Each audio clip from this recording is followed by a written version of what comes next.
The story of the founding of New Prague is quite fascinating, as it begins with a decision to leave Bohemia in Central Europe, capital of which is Prague, or Praha,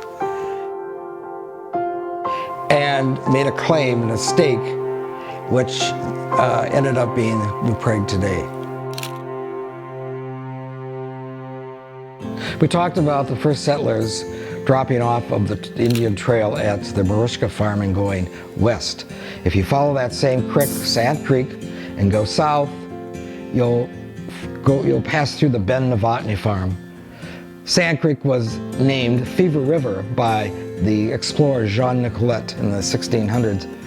And after the creek passed through the Ben Novotny farm, it was noted by residents of New Prague it was a great place to play golf in the pasture and to utilize the sand along the creek for the mortar in the building of the present-day St. Wenceslaus Church. Further down, along Sand Creek, or as I referred to as Fever River, was the Tom Hunsel sawmill, which provided rough-cut wood for local citizens in the construction of their homes. Along that creek and around the same location, Indians hunted and lived in lodges east of the Matt de Leiden home, which was today's Parkview Clinic. Before crossing Highway 19 east of New Prague, the brick home of Francis Horabik sits above and south of the creek. The brick was made from clay lining the creek. The location was a popular swimming hole and picnic spot for Sunday school and town residents. It was a great watering, also a swimming hole for the boys who would bike or walk out there to relieve themselves of the summer heat.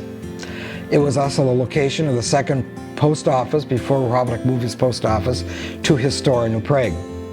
Across the road on 19, along Sand Creek on the west, was the first post office, which was called Oral in 1857. It was a two-room log building with separate entries and was situated west of the creek on the Ashel H. Vincent homestead, New Prague's first postmaster, between the years 1857 and 1862, when the Civil War began.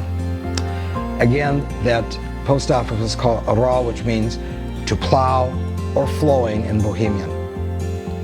On that same corner going south on County Road 143 or 141st Avenue was a wooden box where the settlers often had their mail deposited from someone retrieving it on foot or by horse from Shakopee.